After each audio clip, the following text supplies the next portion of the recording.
Sexta-feira, dia 15 de novembro de 2024. Sejam todos muito bem-vindos, meus amigos, a mais um vídeo do canal Terra Brasilis News. Hoje, feriado, Dia da República, não é isto?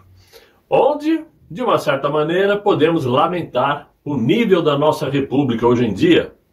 Mas, também, podemos nos alegrar com algumas coisas boas que estão acontecendo, muito embora a nossa maravilhosa e digníssima imprensa não divulgue como deveria.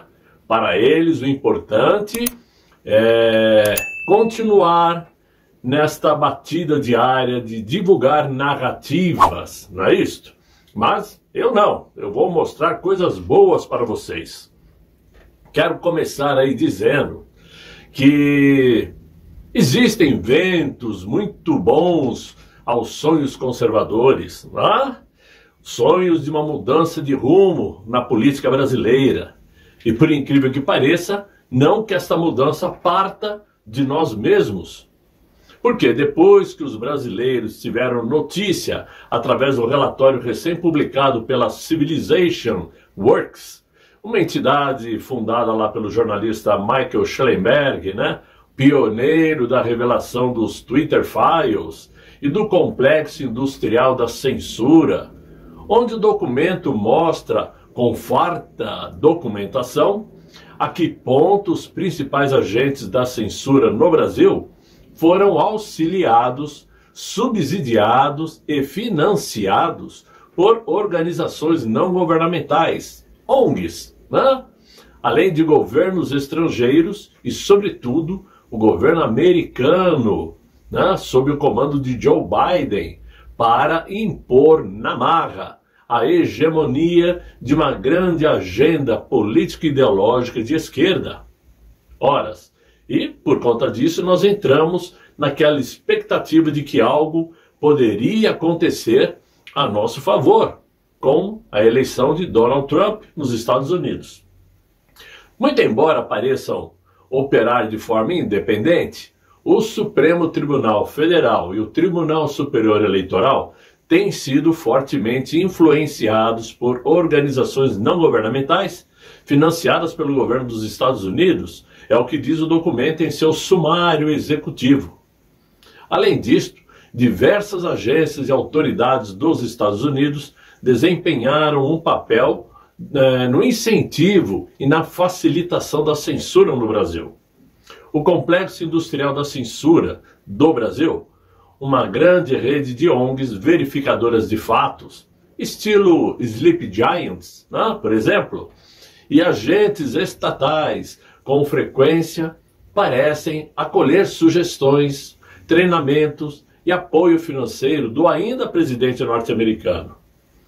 Diversas organizações americanas, direta ou indiretamente, se envolveram no complexo industrial de censura ao Brasil, ou melhor dizendo, no Brasil, como a Atlantic Council, o Congresso americano, o FBI e o National Endowment for Democracy, a National Science Foundation, o Departamento de Estado, a Agência dos Estados Unidos para Desenvolvimento Internacional, a Casa Branca e outros.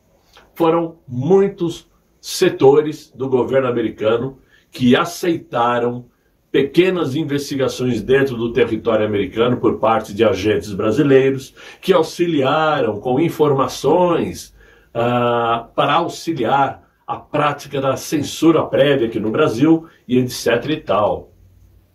Tomadas em conjunto,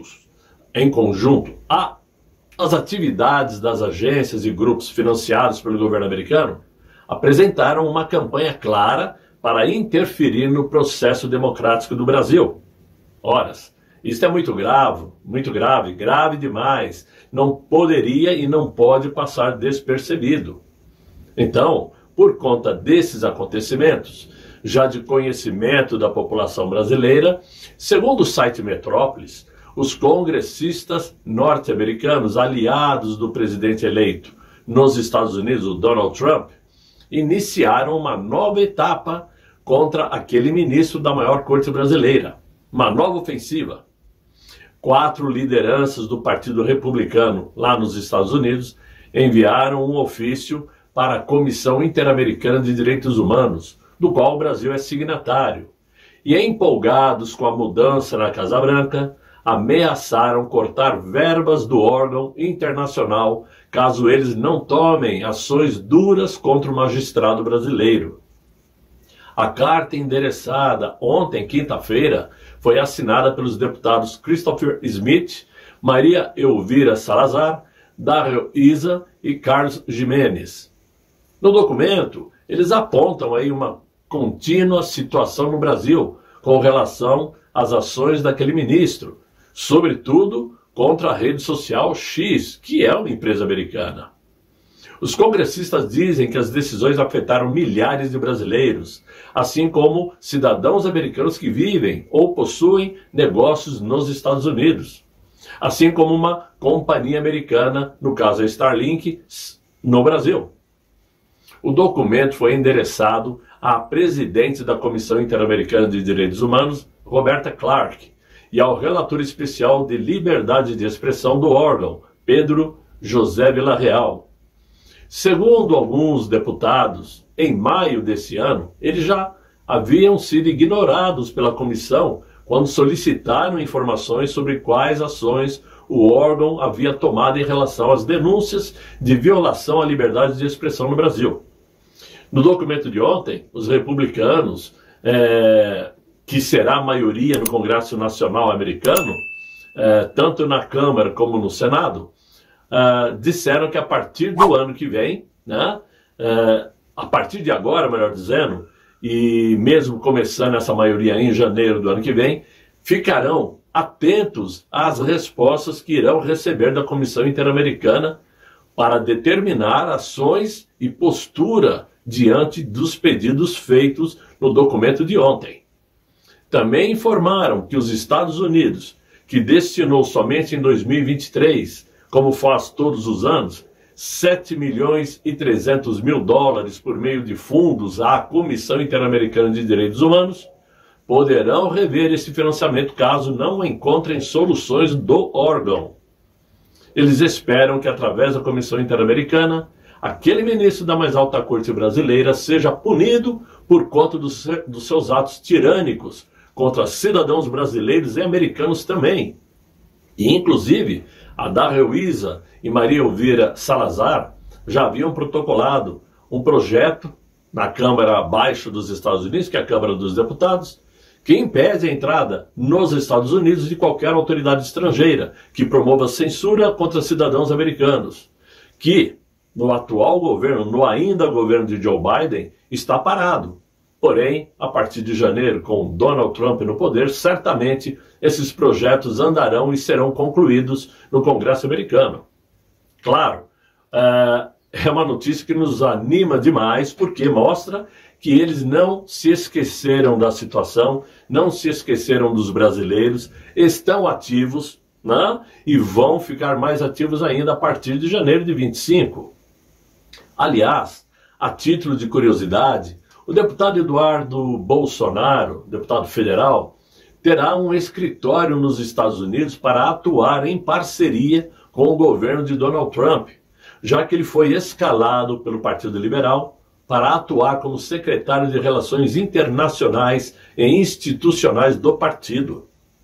O Eduardo vem desempenhando aí um papel fundamental na pavimentação a relação do presidente americano eleito e o nosso ainda presidente de coração aqui do Brasil. Querem outra notícia legal, como dizem os antigos, né?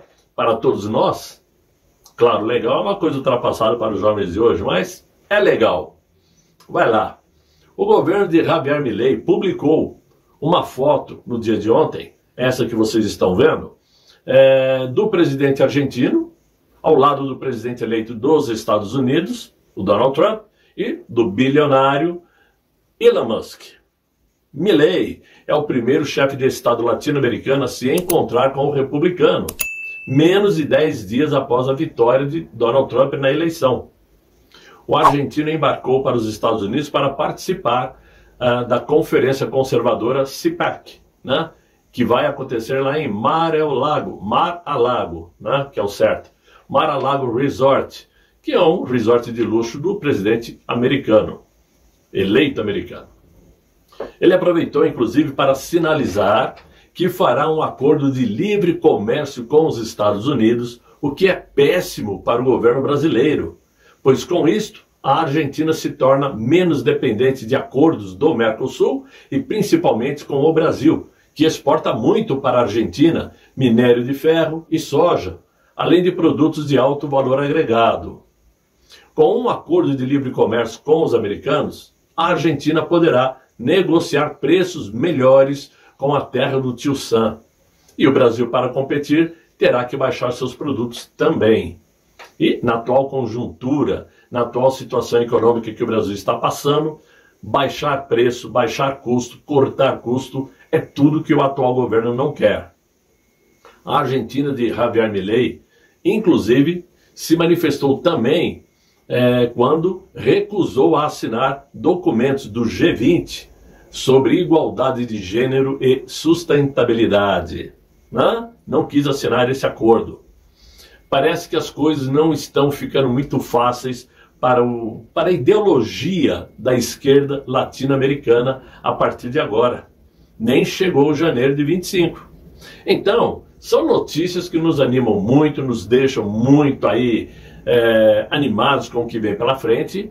E claro, mesmo com os acontecidos nas últimas horas, com o acontecido nas últimas horas, onde tudo é jogado nas costas da direita brasileira, mesmo assim temos motivos para nos alegrar com essas notícias.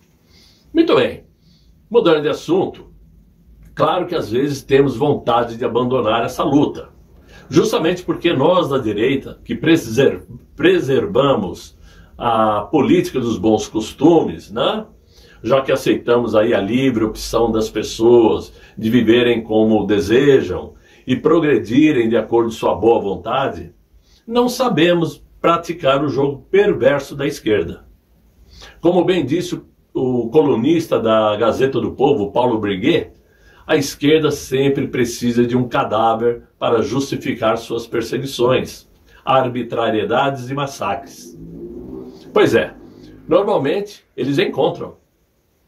Agora, ao invés das investigações do ocorrido na última quarta-feira à noite, as investigações lá em Brasília deixaram claro que Francisco Luiz, o homem morto em frente ao Supremo Tribunal, resolveu explodir os artefatos em Brasília por conta própria.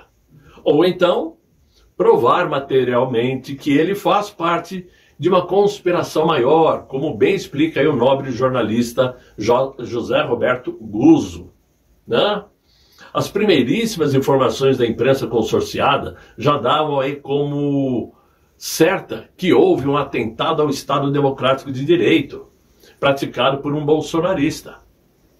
Ou seja, a criação da narrativa foi feita logo o acontecido, antes mesmo de qualquer início de investigação. Fato é que um dos traços comuns e dominantes entre a mente esquerdista e mente psicótica, é a ausência de qualquer sentimento, compaixão. Pois aconteça o que acontecer, o militante da esquerda não perdoa nunca, não compreende nunca e não se compadece com nada. Eles querem usar o fato a favor de suas narrativas e ponto final.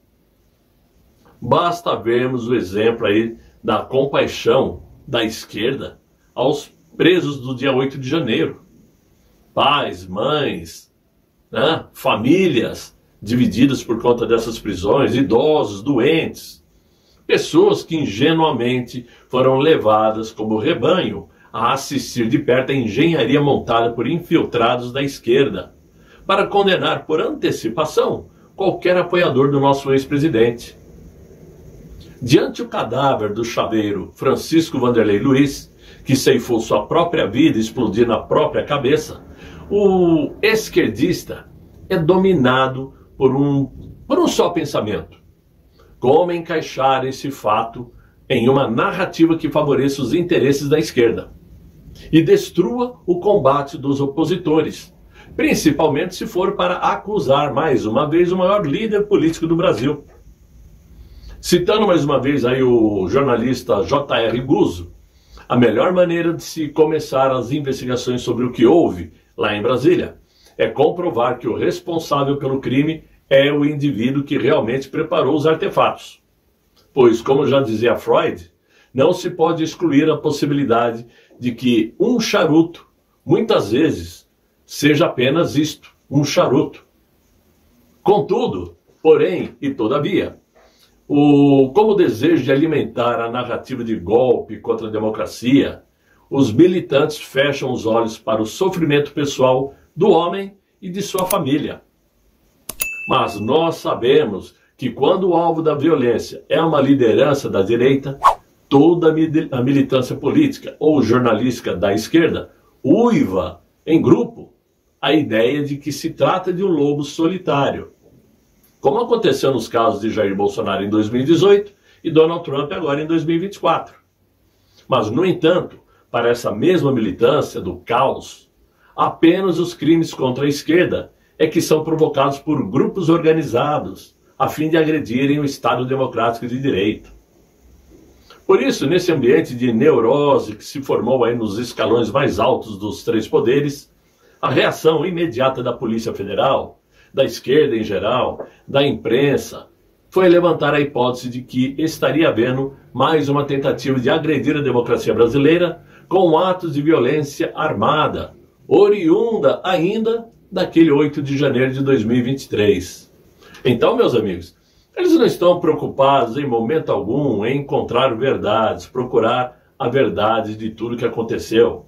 Até porque é muito fácil determinar que a pessoa que faleceu lá em frente ao prédio do Supremo era uma pessoa que estava com problemas de saúde mental, estava possivelmente depressivo, estava com problemas. E por isso ele mesmo se encarregou de comprar fogos de artifício, conforme já tem vídeo, mostrando ele na loja gastando R$ 1.500 em fogos de artifício. Ele mesmo deve ter manuseado esses fogos para torná-los mais potentes, o que mostrou a incapacidade de conhecimento, porque nada do que ele tentou fazer deu certo, né? E tanto é que ele acabou por terminar com a própria vida. Não é isso? Mas a esquerda não quer saber. A esquerda já quer emendar, conectar, dizendo que encontraram isso, que encontraram aquilo.